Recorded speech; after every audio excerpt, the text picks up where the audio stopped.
Menteri ini mengatakan ingin mengusir masyarakat yang tidak membayar pajak tapi malah dipermalukan oleh pakar hukum ini.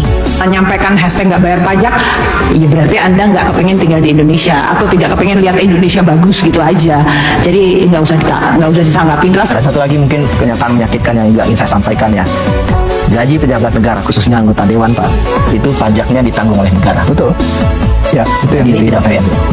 Karyawan swasta itu bayar pajak penghasilan.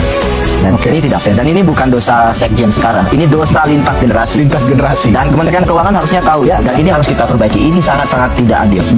Sekarang siapa pekerja yang tidak dipajakin luar biasa hari ini? Dan itu sifatnya regresif. Ya. Dan kalau mau memperbaiki penerimaan negara, memperbaiki efisiensi anggaran, mulai dulu dari kepalanya. Kalau kepalanya busuk, di bawahnya juga akan bermasalah. Ini masih aja ada yang ngomong apa yang udah lu kasih buat negara ini sampai semuanya diwiwirin. Nih gue kasih tahu. Pas gajian kena pajak, pas THR kena pajak, beli barang mewah kena pajak, beli rumah disuruh bayar pajak, beli motor disuruh bayar pajak tiap tahun, beli tanah kena pajak, beli mobil disuruh bayar pajak tiap tahun, belanja di supermarket kena pajak, makan di restoran kena pajak, beli barang luar negeri kena pajak biaya cukai, kecil KPR kena pajak, beli token listrik kena pajak, beli pulsa telepon kena pajak, dapat warisan kena pajak, bikin perusahaan sendiri. Nah ini malah parah nih.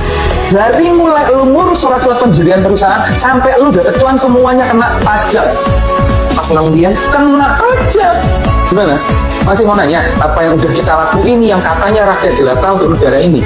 Giliran pas PHK dapat pesangon masih kena pajak juga. Terus cairin JHT BPJS juga kena pajak.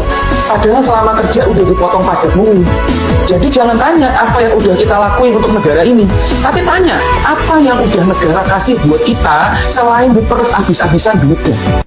Sementara jalanan masih rusak, transportasi umum amburadul, calo di mana-mana, BPJS amburadul, uang sekolah mahalnya gila-gilaan, internet mahal, cari kerja susah, lapangan kerja gak ada, pejabatnya pengen diperlakukan kayak raja jalanan, birokrasi ribet, dan masih banyak lagi.